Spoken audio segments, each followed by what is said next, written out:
നവീൻ ബാബുവിന്റെ മരണത്തിൽ CBI അന്വേഷണമില്ല. നിലവിലെ SIT അന്വേഷണം തുടരട്ടെ എന്ന് ഹൈക്കോടതി. കണ്ണൂർ DIGക്ക് മേൽനോട്ട ചുമതല. അന്വേഷണ പുരോഗതി കുടുംബത്തെ അറിയിക്കണം. CBI അന്വേഷണത്തിനായുള്ള നിയമ പോരാട്ടം തുടരുമെന്ന് കുടുംബം.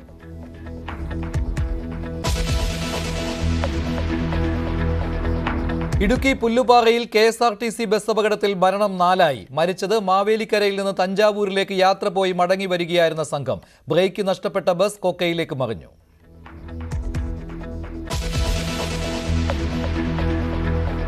അറസ്റ്റിലായ PV അൻവറിന് പിന്തുണയുമായി UDF. ജനങ്ങളുടെ പ്രശ്നങ്ങളിൽ ഇടപെട്ടതിന് MLAയെ അറസ്റ്റ് ചെയ്യുന്നത് ഭീകരതയെന്ന് VD സതീശൻ.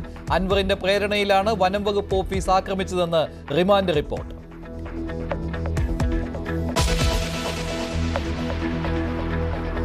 ഹണി റോസിനെതിരെ അശ്ലീല കമന്റിട്ട ഒരാൾ അറസ്റ്റിൽ. പിടിയിലായത് എറണാകുളം കുമ്പളം സ്വദേശി ഷാജി. കൂടുതൽ അറസ്റ്റ് ഉണ്ടാകും.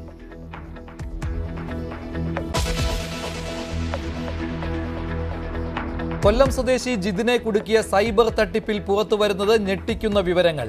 5 വർഷം മുൻപ് ഉപേക്ഷിച്ച സിം കാർഡ് വഴി നടത്തിയത് 3 കോടിയുടെ തട്ടിപ്പ്. തൃശൂരിലെ ട്രേഡിംഗ് കമ്പനി അക്കൗണ്ടിലേക്ക് പണമെത്തിയത് 3 ആഴ്ച കൊണ്ട്. അനിൽകുമാർ എന്നയാൾ തുക മുഴുവൻ കൈക്കലാക്കിയെന്ന് കമ്പനി ഉടമകൾ. News 18 follow up.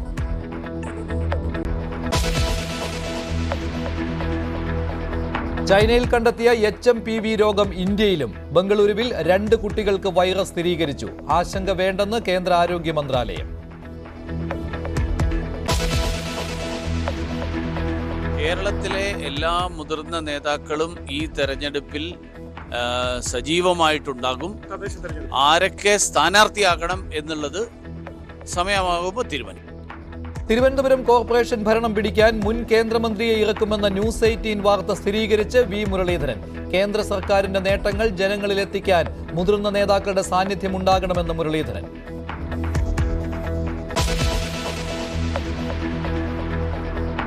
തമിഴ്നാട് നിയമസഭയിൽ നാടകീയ രംഗങ്ങൾ. ദേശീയ ഗാനം ആലപിക്കാത്തതിനാൽ നയപ്രഖ്യാപന പ്രസംഗം നടത്താതെ ഗവർണർ ഇറങ്ങിപ്പോയി. ഭരണഘടനയെയും ദേശീയ ഗാനത്തെയും സർക്കാർ അപമാനിച്ചെന്ന് ഗവർണർ. നയപ്രഖ്യാപനം വായിച്ചത് സ്പീക്കർ.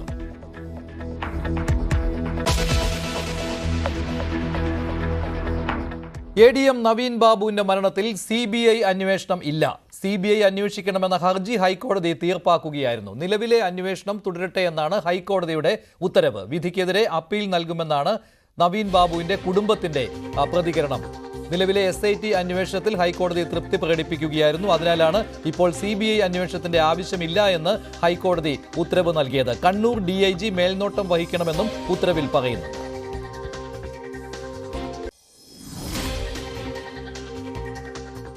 നവീൻ ബാബുവിന്റെ മരണം ആത്മഹത്യയല്ല, കൊലപാതകമാണ്. മൃതദേഹത്തിന്റെ ഇൻക്വസ്റ്റ് നടപടി മുതലുള്ള പോലീസിന്റെ നീക്കത്തിൽ വിശ്വാസമില്ല. പ്രത്യേക അന്വേഷണ സംഘത്തിന് വലിയ രാഷ്ട്രീയ സമ്മർദ്ദമുണ്ട്. അതിനാൽ CBI അന്വേഷിക്കണം. ഇതായിരുന്നു കുടുംബത്തിന്റെ ആവശ്യം. എന്നാൽ ഭാര്യ മഞ്ജുഷയുടെ ഹർജി കോടതി അംഗീകരിച്ചില്ല. പ്രത്യേക അന്വേഷണ സംഘത്തിന് അന്വേഷണം തുടരാം, പക്ഷേ കുടുംബത്തിന്റെ ആശങ്കകൾ പരിഹരിക്കണം. അന്വേഷണ പുരോഗതി സമയാസമയങ്ങളിൽ കുടുംബത്തെ അറിയിക്കണം. അന്വേഷണ മേൽനോട്ടത്തിന് കണ്ണൂർ DIGയെ കോടതി ചുമതലപ്പെടുത്തി. DIGയുടെ അനുമതിയോടെ കുറ്റപത്രം സമർപ്പിക്കാവൂ. സംതൃപ്തമല്ല. ഞാൻ പ്രതീക്ഷിക്കാത്ത വിധിയായിപ്പോയി. അപ്പീൽ വെല്ലാൻ തന്നെ തീരുമാനം. ജസ്റ്റിസ് കൗസർ എടപ്പകത്താണ് ഹർജി പരിഗണിച്ചത്. നേരത്തെ ഹർജി പരിഗണിക്കുമ്പോൾ കോടതി നിർദ്ദേശിച്ചാൽ അന്വേഷണം ഏറ്റെടുക്കാമെന്ന് CBI നിലപാടെടുത്തിരുന്നു. വിധിക്കെതിരെ അപ്പീൽ പോകുമെന്നാണ് ഭാര്യ മഞ്ജുഷയുടെ നിലപാട്. അപ്പീലുമായിട്ട് മുമ്പോട്ട് പിന്മാറാൻ എന്തായാലും ഉദ്ദേശിക്കുന്നില്ല. ഏതറ്റം വരെ മുമ്പോട്ട് പോകാൻ തന്നെ ഉദ്ദേശിക്കുന്നു. ആദ്യം ഒപ്പമുണ്ടായിരുന്ന സർക്കാരും പാർട്ടിയും PP ദിവ്യയുടെ ജാമ്യത്തിന് ശേഷം വേണ്ടത്ര പിന്തുണ നൽകുന്നില്ല എന്നതാണ് നവീൻ ബാബുവിന്റെ കുടുംബത്തിന്റെ ആക്ഷേപം. അതേസമയം CPM നേതൃത്വം കോടതി വിധി സ്വാഗതം ചെയ്തു. IG പരിശോധനയും എല്ലാം ഉണ്ടാകണമെന്നുള്ളതാണ് ഇപ്പോൾ വന്നിട്ടുള്ള വിധിയിലെ കാര്യം. അപ്പോൾ അതങ്ങനെ ചെയ്യുന്നതിൽ ആർക്കും ആക്ഷേപം ഉണ്ടാവുകയും ഇല്ല. തീർച്ചയായും വീണ്ടും നിയമപോരാട്ടത്തിന് എന്ന് കുടുംബം നിലപാടെടുത്തതോടെ നവീൻ ബാബുവിന്റെ മരണത്തെ ചൊല്ലിയുള്ള രാഷ്ട്രീയ വിവാദങ്ങൾ തുടരും. സർക്കാർ കുടുംബത്തോടൊപ്പം ഇല്ല എന്നതാണ് ഇക്കാര്യത്തിൽ പ്രതിപക്ഷത്തിന്റെ നിലപാട്. നവീൻ ബാബുവിന്റെ വീട്ടിൽ പോയി പറഞ്ഞു, MV ഗോവിന്ദൻ പറഞ്ഞു, ഞങ്ങൾ നിങ്ങളുടെ കൂടെയാണ്, കുടുംബത്തിന്റെ കൂടെയാണെന്ന്. എന്നിട്ട് ആ കേസിലെ പ്രതി ജയിലിൽ നിന്ന് ഇറക്കിയപ്പോൾ ഭാര്യയെ വിട്ട് സ്വീകരിക്കാൻ MV ഗോവിന്ദൻ. എന്തൊരു പാർട്ടിയാണ്. ന്യൂസ് 18 കൊച്ചി.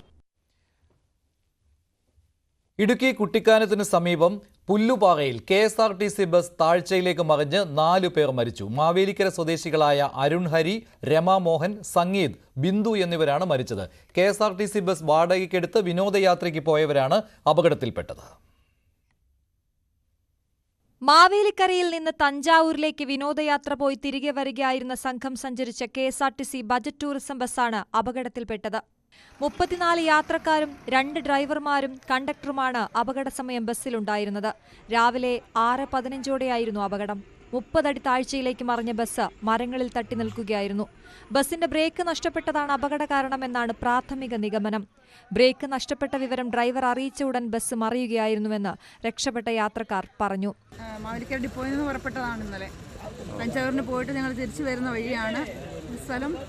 ഇത് പുല്ലുപാറ എന്ന സ്ഥലത്ത് വെച്ചാണ് വണ്ടിയുടെ ബ്രേക്ക് പോയെന്നാണ് പറയുന്നത്. പറയുകയും പെട്ടെന്ന് വണ്ടി മറിയുമായിരുന്നു. ഇറക്കമിറങ്ങുന്നതിനിടെ വളവിൽ ബ്രേക്ക് നഷ്ടപ്പെടുകയായിരുന്നുവെന്ന് ഡ്രൈവർ പ്രതികരിച്ചു. വണ്ടി ഇടിച്ചു നിർത്താൻ ശ്രമിച്ചെങ്കിലും കഴിഞ്ഞില്ല. കുട്ടിക്കാനത്ത് വന്ന് ഇങ്ങനെ വളവ് തിരിഞ്ഞ് വരുന്ന കൂട്ടത്തിൽ ഇറക്കുറങ്ങുന്ന കൂട്ടത്തിൽ ബ്രേക്ക് പോയി. ആ വളവായിരുന്നു.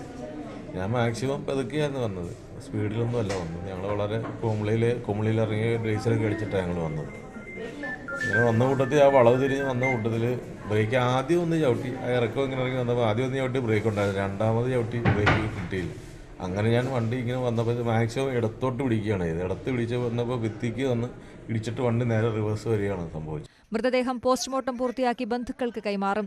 കുട്ടിക്കാനത്തിനും മുണ്ടക്കയത്തിനുമിടയിൽ കൊടും വളവുകൾ നിറഞ്ഞ പ്രദേശത്താണ് അപകടം നടന്നത്. സ്ഥിരം അപകട മേഖലയായ ഇവിടെ കഴിഞ്ഞ ദിവസം ശബരിമല തീർത്ഥാടകർ സഞ്ചരിച്ച വാഹനവും അപകടത്തിൽപ്പെട്ടിരുന്നു. ന്യൂസ് 18 ഇടുക്കി. ഇനി സംസ്ഥാന സ്കൂൾ കലോത്സവ വാർത്തകളാണ്.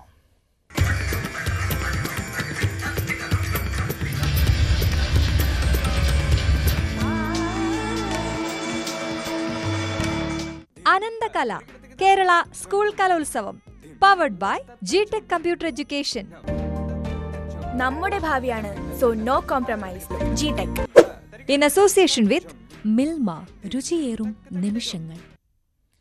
സംസ്ഥാന സ്കൂൾ കലോത്സവത്തിൽ ഇന്ന് 3-ാം ദിവസമാണ്. വാശിയേറിയ മത്സരങ്ങൾ രാവിലെ തന്നെ തുടങ്ങി. സ്കൂൾ കലോത്സവത്തിലെ കലവറയിൽ മുഖ്യമന്ത്രി പിണറായി വിജയൻ ഇപ്പോൾ സന്ദർശനം നടത്തുകയാണ്.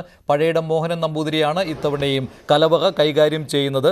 മത്സരത്തിൽ പങ്കെടുക്കാനെത്തുന്ന വിദ്യാർത്ഥികൾക്ക് ആവശ്യമായ ഭക്ഷണങ്ങൾ നൽകുവാനുള്ള സൗകര്യം ഇത്തവണയും ഏർപ്പെടുത്തിയിട്ടുണ്ട്. ഉച്ചഭക്ഷണം അല്പസമയത്തിനകം തന്നെ വിളമ്പും. മുഖ്യമന്ത്രി ഇപ്പോൾ കലവറയിൽ സന്ദർശനം നടത്തുന്ന ദൃശ്യങ്ങളാണ് കാണുന്നത്. പതിവ് പോലെ തന്നെ ഇത്തവണയും സംസ്ഥാന സ്കൂൾ കലോത്സവത്തിൽ കലവറ സജീവമാണ്. രാവിലെ പ്രഭാത ഭക്ഷണം, ഉച്ചയ്ക്ക് ഊണ്, അത് വിഭവസമൃദ്ധമായ ഊണും പായസവും ഒക്കെ പഴയിടം മോഹനൻ നമ്പൂതിരി ഇത്തവണയും ഒരുക്കിയിട്ടുണ്ട്. തത്സമയ ദൃശ്യങ്ങളാണ് കാണുന്നത്. മുഖ്യമന്ത്രി കലവറ സന്ദർശിച്ച് കാര്യങ്ങൾ വിലയിരുത്തുകയാണ്.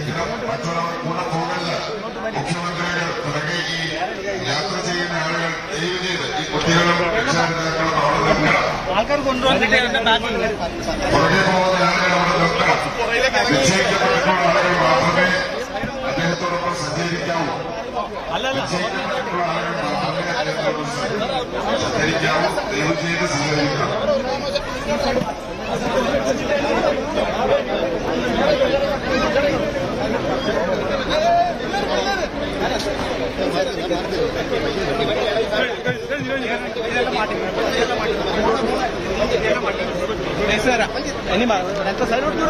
സൈഡിലോട്ട് വരണം, സൈഡിലോട്ട് വരാം.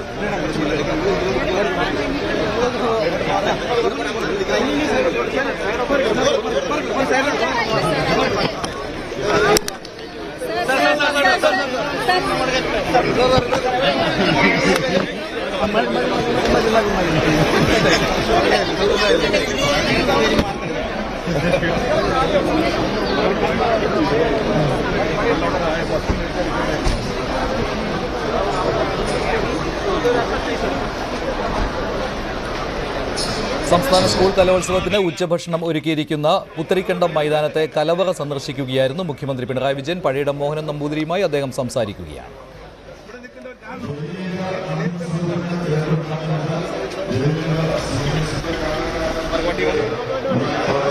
കലോത്സവ വിശേഷങ്ങളുമായി എസ് ലല്ലു ചേരുകയാണ് പുത്തരിക്കണ്ടം മൈതാനത്ത് നിന്ന്.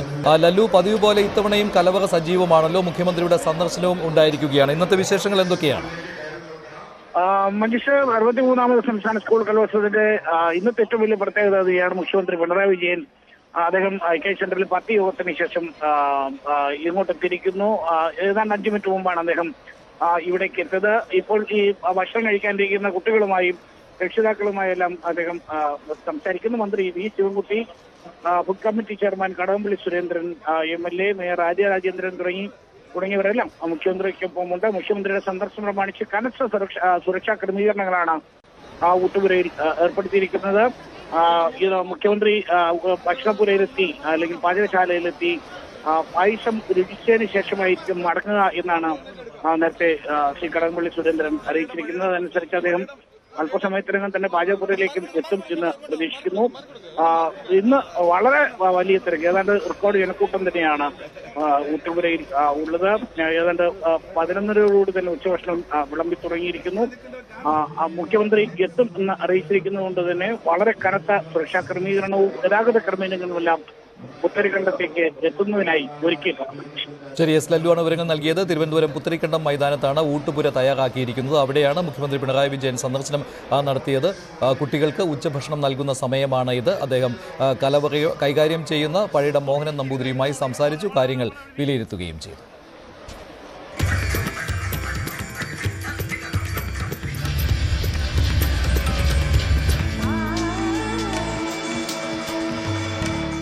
അനന്തകല Kerala school Kalolsavam powered by GTech computer education. നമ്മുടെ ഭാവിയാണ്, so no compromise. GTech in association with Milma, രുചിയേറും നിമിഷങ്ങൾ.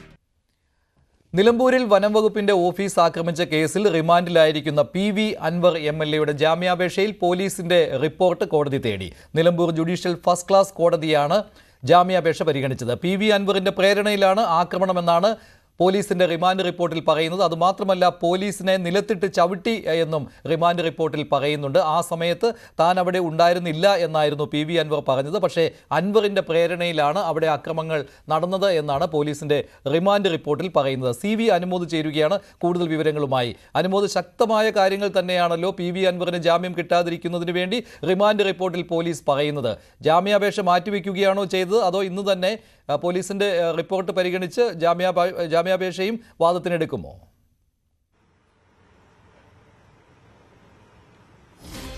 മഞ്ജുഷ, രാവിലെ 11 മണിയോടെ തന്നെ PV അൻവറിന്റെ ജാമ്യാപേക്ഷ അഡ്വക്കേറ്റ് സഫറുള്ള കോടതിക്ക് മുമ്പിൽ സമർപ്പിച്ചു. അപ്പോൾ തന്നെ കോടതി ജാമ്യാപേക്ഷയിൽ പോലീസിന്റെ റിപ്പോർട്ട് തേടിയിരുന്നു.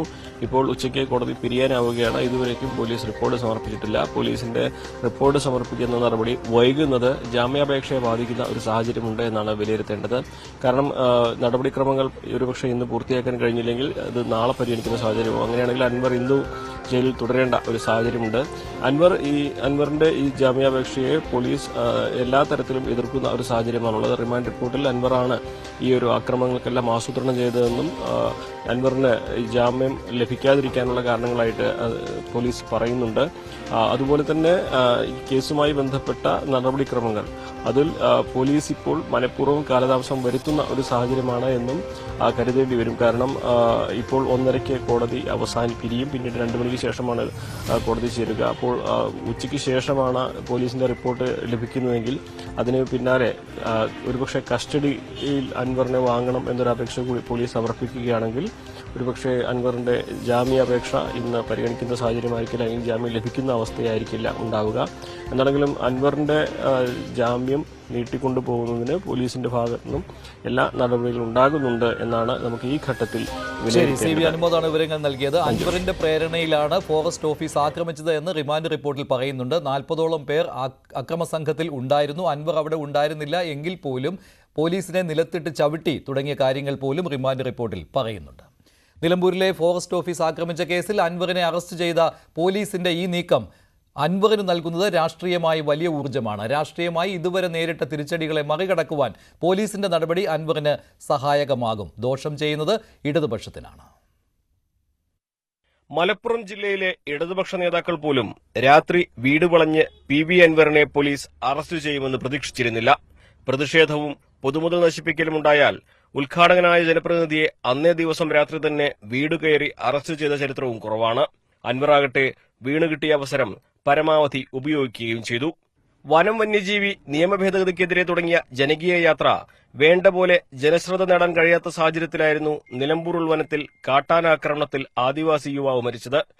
UDF നേതാക്കൾ യാത്രയിൽ നിന്ന് വിട്ടുനിന്നതിന്റെ ക്ഷീണം അൻവർ മറികടക്കാൻ ശ്രമിച്ചത് ഈ പ്രതിഷേധ പ്രകടനത്തിലൂടെയായിരുന്നു. എന്നാൽ അതിന് അൻവർ പ്രതീക്ഷിച്ചതിലുമപ്പുറം വാർത്താ പ്രാധാന്യം നൽകാൻ എല്ലാ സഹായവും നൽകിയത് കേരള പോലീസ് തന്നെയാണ്. വലിയ പോലീസ് സന്നാഹം തന്നെ അൻവറിന്റെ വീട് വളഞ്ഞതോടെ രാഷ്ട്രീയമായി അറസ്റ്റിനെ ഉപയോഗിക്കുവാൻ അൻവറും പരമാവധി ശ്രമിച്ചു. അറസ്റ്റ് വൈകിപ്പിച്ചും മാധ്യമങ്ങളോട് പ്രതികരിച്ചും സാമൂഹ്യ മാധ്യമങ്ങളിൽ ആഹ്വാനങ്ങൾ നടത്തിയും അൻവർ രക്തസാക്ഷി പരിവേഷം ഏറ്റുവാങ്ങി. രാത്രി പെട്ടെന്ന് അഭിഭാഷകനെ കണ്ടെത്താനാകുന്നില്ല എന്ന് പറഞ്ഞ് ജാമ്യത്തിന് ശ്രമിക്കാതെ ജയിലിലേക്ക് കൂടി പോയതോടെ അൻവറിന്റെ പ്രതിച്ഛായ ജനകീയ പ്രശ്നത്തിൽ ജനങ്ങൾക്ക് വേണ്ടി ജയിലിൽ പോയ നേതാവിന്റേതായി മാറി. ഇതുവരെ അൻവറിനെ പരിപൂർണമായി പിന്തുണയ്ക്കാത്ത UDF നേതാക്കൾക്ക് പോലും അൻവറിനെതിരായ പോലീസ് നടപടിയെ വിമർശിക്കേണ്ടി വന്നു. ജയിലിനകത്തു നിന്നും പുറത്തെത്തുന്ന അൻവറിനെ പഴയ പോലെ അവഗണിക്കാനും UDFനാകില്ല. രാഷ്ട്രീയ അഭയാർത്ഥിയായി കേരളത്തിൽ അലഞ്ഞുതീരുമെന്ന് ഇടതുപക്ഷം പ്രതീക്ഷിച്ച PV അൻവറിന് പോലീസിന്റെ തിടുക്കത്തിലുള്ള നടപടി നൽകിയത് പുതുജീവനാണ്. ആരുടെ നിർദ്ദേശപ്രകാരമായിരുന്നു പോലീസിന്റെ നടപടി എന്നുള്ളതാണ് ഇനി അറിയേണ്ടത്. നിയമം നിയമത്തിന്റെ വഴിക്ക് പോകുമെന്ന് ഇടതു നേതൃത്വം പറയുമ്പോഴും വീണുകിടന്ന അൻവറിന് പിടിച്ചുകയറാൻ കയറിട്ട് കൊടുക്കുന്നതായിരുന്നു കഴിഞ്ഞ ദിവസത്തെ പോലീസ് നടപടിയെന്ന് ഇടതുപക്ഷ പ്രവർത്തകർ പോലും വിലയിരുത്തുന്നുണ്ട്. മലപ്പുറത്തു നിന്നും CV അനുമോദ്, ന്യൂസ് 18. UDFന്റെ നേതാക്കൾ PV അൻവർ MLAയെ പിന്തുണയ്ക്കുകയാണ്. അൻവറിന്റെ അറസ്റ്റിനെ ഇന്ന് പ്രതികരിച്ച എല്ലാ UDF നേതാക്കളും വിമർശിക്കുകയായിരുന്നു. അതേസമയം അറസ്റ്റിനെ ന്യായീകരിക്കുകയാണ് CPM നേതാക്കൾ. ഇവിടെ എന്തോ ഒരു ക്രിമിനൽ ആക്ടിവിറ്റി എന്നുള്ള നിലക്ക് മാത്രം കണ്ട് വീട് വളഞ്ഞ് അർദ്ധരാത്രി അറസ്റ്റ് നാടകം നടത്തുകയൊക്കെയാണ് ചെയ്തത്. അത് തെറ്റാണ്. ഇന്നലെ വരെ ഭരണകക്ഷിയായിരുന്ന ഒരു MLAയെ ഇന്ന് അറസ്റ്റ് ചെയ്ത് കൊണ്ടുപോയിട്ടുള്ളത്. കേരള ഹിറ്റ്ലറായിട്ട് പിണറായി മാറുക. ആ ഹിറ്റ്ലറായി മാറിയ പിണറായിയുടെ ഭരണത്തിൻ്റെ അന്ത്യനാളുകളാണ് ഇനി സംഭവിക്കാൻ പോകുന്നത്. അർദ്ധരാത്രി വീട് വളഞ്ഞ് പോലീസ് അറസ്റ്റ് ചെയ്യുക ഒരു ഭീകരവാദിയെ പോലെ. ഒരു ജനപ്രതിനിധിയോട് ഒരു ജനകീയ പ്രശ്നത്തിൽ അയാൾ സമരം ചെയ്യുമ്പോൾ സമര രീതി വേറെ കാര്യം. പക്ഷേ ഇതിന് ഇങ്ങനെ അറസ്റ്റ് ചെയ്തത് അങ്ങേയറ്റത്തെ പ്രതിഷേധമാണ്. അറസ്റ്റുമായി ബന്ധപ്പെട്ട നിയമ നടപടികൾ ശരിയാണോ എന്നുള്ളതാണ് പരിശോധിക്കേണ്ടത്. അൻവർ ഒരു അടഞ്ഞ അധ്യായമാണ്. ഇടതുപക്ഷ ജനാധിപത്യ മുന്നണിക്ക് അൻവർ ഇപ്പോൾ ഒരു വിഷയമല്ല. അല്ലാതെ ഇതിന്റെ ഒരു കാര്യവും എനിക്ക് അറിഞ്ഞുകൂടാ. ഞാൻ നിങ്ങളുടെ പത്രത്തിൽ വന്നിട്ടുള്ള വാർത്തയാണ് എനിക്കറിയുന്നത്. നിയമത്തിന്റെ വഴിക്ക് ഒരു ജനകീയ പ്രതിഷേധ സമരത്തിന്റെ ഭാഗമായി വനം വകുപ്പിലേക്ക് നടത്തിയ മാർച്ച് അക്രമാസക്തമായതിന്റെ പേരിൽ ഒരു നിയമസഭാംഗത്തെ ഭീകരവാദിയെ വളഞ്ഞുകൂടി പിടിക്കുന്നത് പോലെ വീട് വളഞ്ഞ് രാത്രിയിൽ പിടിച്ചു ജയിലിലടക്കുക എന്ന് പറയുന്ന പിണറായി വിജയന്റെ ഇരട്ടത്താപ്പ് കേരളം കണ്ണു തുറന്ന് കാണുന്നുണ്ട് എന്ന് പിണറായി വിജയനെയും CPMനെയും ഓർമ്മിപ്പിക്കാൻ ഞങ്ങൾ ആഗ്രഹിക്കുന്നു. 100-ലധികം പോലീസുകാർ രാത്രി വീട്ടിൽ വന്ന് വീട് വളഞ്ഞ് ഒരു വലിയ കൊലപാതക കേസിലെ പ്രതിയെ അറസ്റ്റ് ചെയ്യുന്നതിനേക്കാൾ വലിയ രീതിയിൽ ഉള്ള ഒരു സമാനമായ ഒരു ഭീകരാന്തരീക്ഷം സൃഷ്ടിച്ച് ഒരു MLA അറസ്റ്റ് ചെയ്യുക എന്ന് പറയുന്നത് ഒരു രീതിയിൽ അംഗീകരിക്കാൻ കഴിയില്ല. ഗവൺമെന്റിനെ എതിർക്കുന്ന ആരായാലും ശരി, അവരെ ഏത് രീതിയിലായാലും കള്ളക്കേസ് ഉണ്ടാക്കി അവരെ അറസ്റ്റ് ചെയ്ത് റിമാൻഡ് ചെയ്ത് അവരെ അഭിപ്രായങ്ങൾ അടിച്ചൊതുക്കാവുന്ന ഒരു രാഷ്ട്രീയം അതാണ് നടപ്പാക്കിക്കൊണ്ടിരിക്കുന്നത്. ചൈനയിൽ പടർന്നു പിടിക്കുന്നുവെന്ന വാർത്തകൾക്കിടെ HMPV രോഗം ഇന്ത്യയിലും സ്ഥിരീകരിച്ചു. ബംഗളൂരുവിൽ 1 വയസ്സിൽ താഴെയുള്ള 2 കുട്ടികൾക്കാണ് HMPV വൈറസ് സ്ഥിരീകരിച്ചിരിക്കുന്നത്. എന്നാൽ ആശങ്കയുടെ ആവശ്യമില്ല എന്നാണ് കേന്ദ്ര ആരോഗ്യ മന്ത്രാലയം പറയുന്നത്. സാധാരണ രീതിയിലുള്ള ജലദോഷപ്പനിക്ക് സമാനമായ ലക്ഷണങ്ങളെ ഉണ്ടാവുകയുള്ളൂ എന്ന് ആരോഗ്യ വിദഗ്ധരും പറയുന്നു. ചൈനയിൽ HMP വൈറസ് ബാധ ഗുരുതരമാണെന്ന റിപ്പോർട്ടുകൾ വന്ന സാഹചര്യത്തിൽ ഇന്ത്യ അടക്കമുള്ള രാജ്യങ്ങൾ കടുത്ത ജാഗ്രത പുലർത്തുകയാണ്. ഇതിനിടയിലാണ് ബംഗളൂരുവിൽ 2 കുഞ്ഞുങ്ങൾക്ക് HMPV ബാധ സ്ഥിരീകരിച്ചത്. യാത്രാ പശ്ചാത്തലമൊന്നുമില്ലാത്ത കുഞ്ഞുങ്ങളിൽ നടത്തിയ പരിശോധനയിലാണ് വൈറസ് ബാധ കണ്ടെത്തിയത്. അതേസമയം ഈ വൈറസിനെ പേടിക്കേണ്ട കാര്യമില്ലെന്നാണ് ആരോഗ്യ വിദഗ്ധർ പറയുന്നത്. ചുമ, പനി അടക്കമുള്ള ഫ്ലൂ ലക്ഷണങ്ങളോടെ ഇന്ത്യയിലടക്കം വളരെ സാധാരണമായി കാണപ്പെടുന്ന വൈറസാണിതെന്നും ആശങ്ക വേണ്ടെന്നും ഡോക്ടർമാർ പറയുന്നു. പറയുന്നു. ചൈനയിലും മറ്റുമൊക്കെ ഇത് ജലദോഷം വരുമ്പോൾ പോലും അവര് ഇതിന്റെ സ്വാബ് എടുത്ത് പരിശോധിക്കുകയും മറ്റും ചെയ്യുമ്പോൾ HNPV എന്നുള്ള വൈറസ് സാധാരണ ജലദോഷം ഉണ്ടാക്കുന്ന ഒരു വൈറസ് തന്നെയാണെന്ന് അവർ കണ്ടെത്തിയിട്ടുണ്ട്. ഏറെ വർഷങ്ങളായിട്ട് ജലദോഷം ഉണ്ടാക്കുന്ന ഒരു വൈറസ് തന്നെയാണിത്. ഇത് നമ്മൾ പരിശോധിക്കാത്തത് കൊണ്ട് മാത്രം നമ്മൾ അറിഞ്ഞിരുന്നില്ല എന്നുള്ളത് മാത്രമേ ഉള്ളൂ. ചൈനയിൽ തണുപ്പുകാലത്ത് പൊതുവെ ആശുപത്രികളിൽ രോഗബാധിതരുടെ എണ്ണം കൂടാറുണ്ട്. അതിലപ്പുറം ഗുരുതരമായ എന്തെങ്കിലും സാഹചര്യമുള്ളതായി ഇതുവരെയും ലോകാരോഗ്യ സംഘടന അറിയിപ്പ് നൽകിയിട്ടില്ല എന്നത് ശ്രദ്ധേയമാണ്. എന്നിരുന്നാലും ആഗോളതലത്തിലെ വൈറസ് ബാധയുടെ സാഹചര്യം ആരോഗ്യ മന്ത്രാലയം കൃത്യമായി നിരീക്ഷിക്കുന്നുണ്ട്. മുൻകരുതൽ എന്ന നിലയ്ക്ക് കൂടുതൽ ലാബുകളിൽ HMPV പരിശോധന നടത്തും. തണുപ്പുകാലമായതിനാൽ ശ്വാസകോശ രോഗങ്ങൾ കൂടുതൽ ഉണ്ടാകാൻ സാധ്യതയുണ്ടെന്ന് ആരോഗ്യ മന്ത്രാലയം കണക്കുകൂട്ടുന്നു. അതിനനുസരിച്ച് ആശുപത്രി സംവിധാനങ്ങൾ മെച്ചപ്പെടുത്തിയിട്ടുണ്ടെന്നും ആരോഗ്യ മന്ത്രാലയം വിശദീകരിച്ചു. News desk, news 18. തമിഴ്നാട് നിയമസഭയിൽ നയപ്രഖ്യാപന പ്രസംഗം നടത്താതെ ഗവർണർ മടങ്ങി. പ്രസംഗത്തിന് മുന്നോടിയായി ദേശീയ ഗാനം ആലപിക്കണമെന്ന നിർദ്ദേശം പാലിക്കാത്തതിൽ പ്രതിഷേധിച്ചായിരുന്നു ഗവർണർ RN രവിയുടെ മടക്കം. തമിഴ്നാട് സർക്കാർ ഭരണഘടനയെയും ദേശീയ ഗാനത്തെയും അപമാനിച്ചെന്ന് ഗവർണർ പറഞ്ഞു. തമിഴ്നാട്ടിൽ ഗവർണർ സർക്കാർ പോര് പുതിയ തലത്തിലേക്ക്. ദേശീയ ഗാനാലാപനമാണ് ഇത്തവണത്തെ വിഷയമെന്നത് പോരിന് ഗൗരവം നൽകുന്നു. ദേശീയ ഗീതം பாடப்படாதது தொடர்பாக ஒரு கருத்தை தெரிவித்திருக்கிறார். இது தொடர்பாக கடந்த ஆண்டு ஆளுநர் அவர்கள் இதே கருத்தை கோடிட்டு மாண்புமிகு பேரவைத் தலைவர் அவர்களுக்கு ஒரு கடிதம் அனுப்பியிருந்தார். அந்த கடிதத்துக்கு அப்போதே பதிலளித்து தேசிய ஒருமைப்பாட்டிலும் நாட்டுப்பற்றிலும் தேச தலைவர்கள் மீதும் என்றும் மாறாத நன்மதிப்பை கொண்டது இந்த அரசு. പുതിയ വർഷത്തെ ആദ്യ സെഷനിൽ നയപ്രഖ്യാപന പ്രസംഗത്തിനെത്തിയതായിരുന്നു ഗവർണർ RN രവി. തമിഴ്നാടിന്റെ ഔദ്യോഗിക ഗാനമായ തമിഴ് തായ് വാഴ്ത്ത് ആലപിച്ചു. തുടർന്ന് സ്പീക്കർ ഗവർണറെ നയപ്രഖ്യാപന പ്രസംഗത്തിന് ക്ഷണിച്ചു.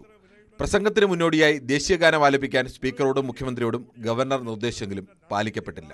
പ്രതിഷേധത്തിനിടെ 3 മിനിറ്റിനുള്ളിൽ നിയമസഭയിൽ നിന്നും ഗവർണർ മടങ്ങി. തമിഴ്നാട് നിയമസഭ ഇന്ത്യയുടെ ഭരണഘടനയെയും ദേശീയ ഗാനത്തെയും അപമാനിച്ചെന്ന് ഗവർണറുടെ ഓഫീസ് പിന്നീട് പ്രസ്താവനയിൽ ആരോപിച്ചു. എല്ലാ നിയമസഭയിലും ഗവർണറുടെ പ്രസംഗത്തിന് മുമ്പും ശേഷവും ദേശീയഗാനം ആലപിക്കുന്നതാണ് പൊതുരീതിയെന്നും ഓർമ്മിപ്പിച്ചു. ഗവർണർ മടങ്ങിയതിനെ തുടർന്ന് നയപ്രഖ്യാപന പ്രസംഗത്തിന്റെ തമിഴ് പരിഭാഷ സ്പീക്കർ വായിച്ചു. National desk, news 18. തിരുവനന്തപുരം നഗരസഭ ഭരണം പിടിക്കാൻ മുൻ കേന്ദ്രമന്ത്രിയെ BJP രംഗത്തിറക്കുമെന്ന ന്യൂസ് 18 വാർത്ത സ്ഥിരീകരിച്ച് V മുരളീധരൻ. തദ്ദേശ തെരഞ്ഞെടുപ്പിൽ മുതിർന്ന BJP നേതാക്കൾ സജീവമായി രംഗത്തുണ്ടാകുമെന്ന് V മുരളീധരൻ ന്യൂസ് 18നോട് പറഞ്ഞു. മത്സരിക്കുന്ന കാര്യത്തിൽ അന്തിമ തീരുമാനം കേന്ദ്ര നേതൃത്വത്തിന്റേതാണെന്നും V മുരളീധരൻ പറഞ്ഞു. അതേസമയം BJPയുടെ ഈ നിർണായക നീക്കത്തെ LDFും UDFും ഗൗരവത്തോടെയാണ് കാണുന്നത്. തലസ്ഥാനത്തിന്റെ നഗരഭരണം പിടിക്കാൻ മുൻ കേന്ദ്രമന്ത്രി V മുരളീധരനെ മേയർ സ്ഥാനത്തേക്ക് ഉയർത്തിക്കാണിക്കാൻ BJP ദേശീയ നേതൃത്വം സംസ്ഥാന ഘടകത്തിന് നിർദ്ദേശം നൽകിയെന്നായിരുന്നു ന്യൂസ് 18 പുറത്തുവിട്ട വാർത്ത. മുരളീധരനെ മുന്നിൽ നിർത്തിയുള്ള നീക്കം ഫലം കാണുമോ എന്നറിയാൻ മഹാരാഷ്ട്രയിലും കർണാടകത്തിലും ഇലക്ഷൻ റിസർച്ചിൽ മികവ് തെളിയിച്ച ഏജൻസി നഗരത്തിൽ സർവേ തുടങ്ങിയ വിവരവും പുറത്തു വന്നു. ഇതിനോട് V മുരളീധരന്റെ പ്രതികരണം ഇങ്ങനെ: ഭാരതീയ ജനതാ പാർട്ടി ഈ വരാൻ പോകുന്ന തദ്ദേശ സ്വയംഭരണ സ്ഥാപനങ്ങളുടെ തെരഞ്ഞെടുപ്പും അതിനെ തുടർന്ന് വരുന്ന നിയമസഭാ തെരഞ്ഞെടുപ്പും ഇത് രണ്ടും ഒരുമിച്ച് കണ്ടുകൊണ്ടുള്ള തയ്യാറെടുപ്പുകളാണ് തുടങ്ങിയിട്ടുള്ളത്. പാർട്ടിയുടെ സംഘടനാ തലത്തിലുള്ള തെരഞ്ഞെടുപ്പിൻ്റെ പുനഃസംഘടന പൂർത്തിയായാൽ ഉടൻ തന്നെ ഇത് സംബന്ധിച്ചിട്ടുള്ള പ്രവർത്തനങ്ങൾ ആരംഭിക്കണം എന്നുള്ള ഒരു തീരുമാനമാണ് പൊതുവായിട്ടുണ്ടായിട്ടുള്ളത്. തിരുവനന്തപുരത്തിന് പുറമെ BJPക്ക് സാധ്യത കൽപ്പിക്കപ്പെടുന്ന മറ്റ് നഗരസഭകളിലും മുതിർന്ന നേതാക്കളെ തന്നെ രംഗത്തിറക്കാനാണ് നേതൃത്വത്തിന്റെ തീരുമാനം.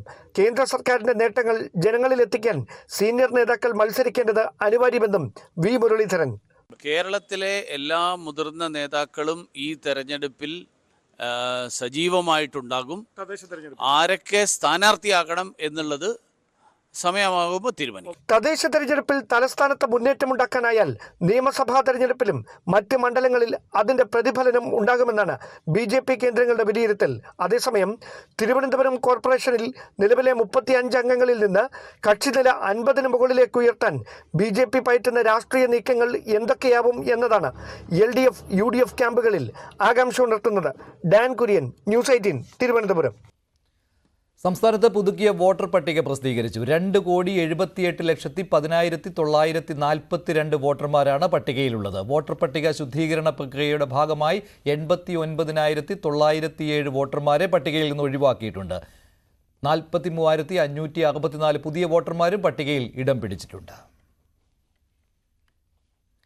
സർക്കാർ ജീവനക്കാർ ക്ഷേമ പെൻഷൻ തുക അനധികൃതമായി കൈപ്പറ്റിയ വിവാദത്തിൽ കാണാതെ പോകുന്ന ചില മാനുഷിക വശങ്ങൾ കൂടിയുണ്ട്. ഇവരിൽ ഒരുപാട് പേർ 13,000 രൂപ മാസശമ്പളം വാങ്ങുന്ന പാർട്ട് ടൈം തൂപ്പുകാരോ പാചകക്കാരോ ഒക്കെയാണ്. ഇവർ വാങ്ങിയ പെൻഷനാകട്ടെ 1,800 രൂപയുടെ വിധവാ പെൻഷനോ ഭിന്നശേഷിക്കാർക്കുള്ള പെൻഷനോ ആണ്. സസ്പെൻഷനിലായതോടെ പലരുടെയും ജീവിതം വലിയ ദുരിതത്തിലായിരിക്കുകയാണ്. ഉയർന്ന തസ്തികയിലിരുന്ന് പണം തട്ടിച്ചവർക്ക് വേണ്ടിയല്ല ഈ വാർത്ത. സർക്കാർ ജീവനക്കാർ അനധികൃതമായി ക്ഷേമ പെൻഷൻ കൈപ്പറ്റിയെന്ന വാർത്ത ഞെട്ടലോടെയാണ് കേരളം കേട്ടത്. എന്നാൽ ഈ കാര്യത്തിന് ഒരു മറുവശമുണ്ട്. ഇതിൽ ബഹുഭൂരിപക്ഷം പേരും ലാസ്റ്റ് ഗ്രേഡ് ജീവനക്കാരാണ്, അതായത് തൂപ്പു ജോലി ചെയ്യുന്ന ജീവനക്കാരാണ്. പലരും നേരത്തെ വിധവാ പെൻഷൻ വാങ്ങിയിരുന്നവരാണ്. ഭിന്നശേഷിയുള്ളവരുണ്ട്. 2019 തന്നെ ഈ പെൻഷൻ വാങ്ങുന്നത് നിർത്തിയ ജീവനക്കാരിയും ഇപ്പോൾ സസ്പെൻഷനിലായിട്ടുണ്ട്. തിരുവനന്തപുരത്ത് ബാലരാമപുരത്തിനടുത്താണ് ഈ ജീവനക്കാരിയുടെ വീട്. അവരുടെ പേര് നമ്മൾ വെളിപ്പെടുത്തുന്നില്ല. ആ ജീവനക്കാരിയുടെ സഹോദരനാണ് നമുക്കൊപ്പം ചേരുന്നത്. അപ്പോൾ അവൾ 2013 ജോലിക്ക് കയറുന്നത്. ഉമ്മൻചാണ്ടി സർക്കാരിൻ്റെ കാലത്ത് പാർട്ട് ടൈം സ്വീപ്പറായിട്ടാണ് കയറിയത്. പിന്നെ അത് കാലാവധി കൂടുതലില്ലാത്തത് കൊണ്ട് ആ പാർട്ട് ടൈം സ്വീപ്പറായിട്ട് തന്നെ ഇന്ന് നിലനിർത്തി പോവുകയാണ്. പെർമനൻ്റ് വേണ്ടെന്ന് പറഞ്ഞു. അപ്പോൾ 2013 വരെ അവൾ ഈ വിധവാ പെൻഷൻ പറ്റിക്കൊണ്ടിരുന്നതാണ്. ഒരു മകൾ മാത്രമേ ഉള്ളൂ. മകളെ കല്യാണം കഴിച്ച് കൊടുക്കുകയും ചെയ്തു. ഞങ്ങളെല്ലാവരും കൂടെയാണ് കെട്ടിച്ചു കൊടുത്തത്. 2019 ആയപ്പോൾ അപ്പോൾ ഓഫീസിലൊക്കെ പോയി തിരക്കി, പല സ്ഥലത്തും തിരക്കിയപ്പോൾ അവർ പറഞ്ഞത്, ചേച്ചി കുഴപ്പമില്ല, പാർട്ട് ടൈം അല്ലേ ചേച്ചി, പാർട്ട് ടൈം ആണ്ട് ഇതൊന്നും കുഴപ്പമൊന്നും ഉണ്ടാവില്ല, ചേച്ചി പൈസ വാങ്ങിച്ചോ എന്ന് പറഞ്ഞു. പക്ഷേ 2019 ആയപ്പോൾ ഞങ്ങൾക്കൊക്കെ ഒരു ചെറിയ ഇൻഫർമേഷൻ കിട്ടി, ഇത് ഏതായാലും ടൈറ്റ് ആവും എന്ന് ഞാൻ അവളോട് പറയുകയും ചെയ്തു.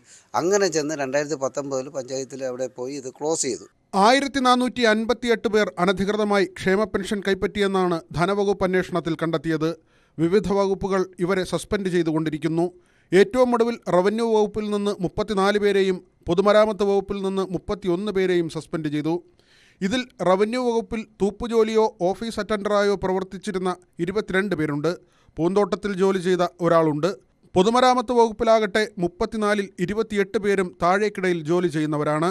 പാർട്ട് ടൈം സ്വീപ്പർമാർ, പാചകക്കാർ, വാച്ച്മാൻ എന്നിങ്ങനെയാണ് പട്ടിക. എല്ലാവരും നിസ്സാര ശമ്പളം പറ്റുന്നവർ. പലരും പാർട്ട് ടൈം ജോലിക്കാർ. 2 വരുമാനം വാങ്ങിയെന്നൊക്കെ പറഞ്ഞാലും എല്ലാം കൂടി 15,000 രൂപ പോലും തികച്ചില്ല. പലർക്കും നേരത്തെ മുതൽ കിട്ടിക്കൊണ്ടിരുന്നതാണ് ക്ഷേമ പെൻഷൻ. പിന്നീടാണ് പാർട്ട് ടൈം ജോലിയിൽ കയറുന്നത്. ഇങ്ങനെ 2 വരുമാനം തെറ്റാണെന്ന് പോലും അറിയാത്ത പാവപ്പെട്ടവർ. ഇവരിൽ നിന്ന് 18% പലിശയ്ക്ക് ഇതുവരെ വാങ്ങിയ തുക തിരിച്ചു പിടിക്കാനാണ് സർക്കാർ തീരുമാനം. സസ്പെൻഷനിലായതോടെ കിട്ടിക്കൊണ്ടിരുന്ന വരുമാനം ഏതാണ്ട് മുടങ്ങി. അതിന് പിന്നാലെയാണ് പലിശ സഹിതം ഉടൻ പണം തിരിച്ചു പിടിക്കൽ. ഞങ്ങൾ ഇന്ന് കണ്ട തിരുവനന്തപുരം സ്വദേശിയായ സ്ത്രീ അടക്കം ആവശ്യപ്പെടുന്നത് മാനുഷിക പരിഗണന മാത്രമാണ്. ക്ഷേമ പെൻഷൻ വാങ്ങിയ ഗസറ്റഡ് റാങ്കിലുള്ള ജീവനക്കാർക്കൊപ്പം തങ്ങളെ കാണരുതെന്ന അപേക്ഷയും. സി വിനോദിനൊപ്പം V Vinod, News 18 Thiruvananthapuram. Thiruvananthapuram Karakulam PA Azeez engineering കോളേജിൽ കത്തിക്കരിഞ്ഞ മൃതദേഹാവശിഷ്ടങ്ങൾ കണ്ടെത്തിയ സംഭവത്തിൽ നിർണായകമായ CCTV ദൃശ്യങ്ങൾ പുറത്തുവന്നു. കോളേജ് ഉടമയായ EM താഹ 30 ലിറ്റർ ഡീസൽ വാങ്ങി മടങ്ങുന്ന ദൃശ്യങ്ങളാണ് ന്യൂസ് 18 കിട്ടിയത്. താഹയ്ക്ക് 20 കോടി രൂപയുടെ ബാധ്യത ഉണ്ടായിരുന്നതായി കുടുംബാംഗങ്ങൾ മൊഴി നൽകിയിട്ടുണ്ട്. കണ്ടെത്തിയ മൃതദേഹാവശിഷ്ടങ്ങൾ താഹയുടേത് തന്നെയെന്ന് ഉറപ്പിക്കാൻ DNA പരിശോധനാ ഫലത്തിനായി കാത്തിരിക്കുകയാണ് നെടുമങ്ങാട് പോലീസ്. കഴിഞ്ഞ 31 പുലർച്ചെയാണ് Karakulam AP Azeez engineering college ക്യാമ്പസിൽ കത്തിക്കരിഞ്ഞ നിലയിൽ മൃതദേഹ അവശിഷ്ടങ്ങൾ കണ്ടെത്തിയത്. ഇതിന് 2 ദിവസം മുമ്പ് വടയിലയിലെ പമ്പിൽ നിന്ന് കോളേജ് ഉടമ EM താഹ 2 ക്യാൻവാസുകളിലായി 30 ലിറ്റർ ഡീസൽ വാങ്ങി മടങ്ങുന്നതിന്റെ CCTV ദൃശ്യങ്ങളാണ് പോലീസ് വീണ്ടെടുത്തത്. ഇതോടെ താഹയുടേത് ആത്മഹത്യ തന്നെയെന്ന സംശയം ബലപ്പെടുകയാണ്.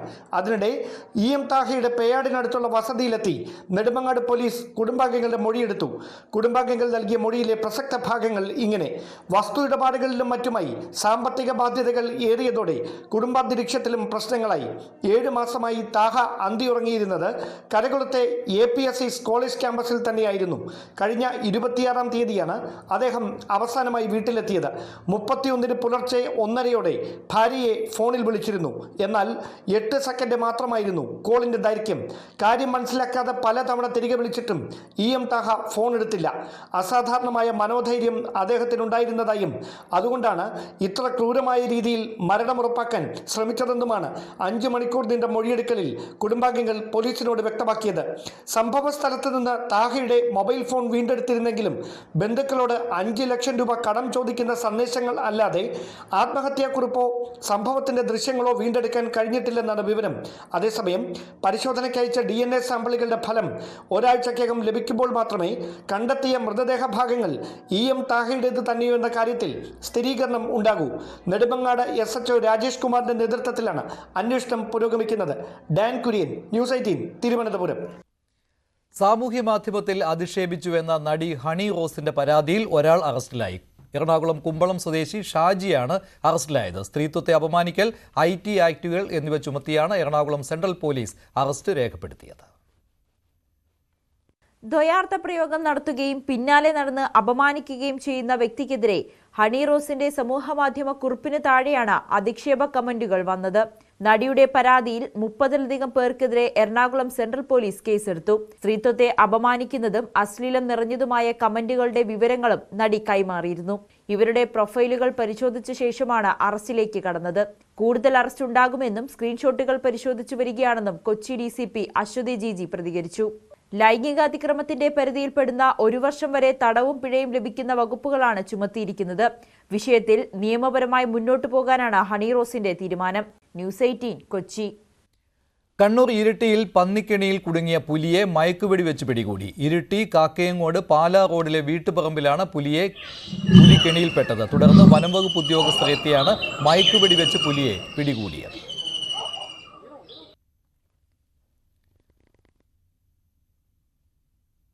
ഇനി സ്വർണം വെള്ളി നിരക്കുകൾ കൂടി നോക്കാം. കവിത ഗോൾഡ് ആൻഡ് ഡയമണ്ട്സ് ഇന്നത്തെ സ്വർണം വെള്ളി നിരക്കുകൾ നിങ്ങൾക്കായി സമർപ്പിക്കുന്നത് Kavitha Gold and Diamonds. Choose your special. സ്വർണം 22 ക്യാരറ്റ് ഗ്രാമിന് 7180, പവന് 57,440. 18 ക്യാരറ്റ് ഗ്രാമിന് 5960, പവന് 47,680. വെള്ളി ഗ്രാമിന് 95, കിലോയ്ക്ക് 95,000 രൂപ. കവിത ഗോൾഡ് ആൻഡ് ഡയമണ്ട്സ് ഇന്നത്തെ സ്വർണം വെള്ളി നിരക്കുകൾ നിങ്ങൾക്കായി സമർപ്പിക്കുന്നത് Kavitha Gold and Diamonds. Choose your special. ഇടവേളയ്ക്ക് ശേഷം സകലമാന കേരളം ഭവ്യ പാർവതി ചേരും.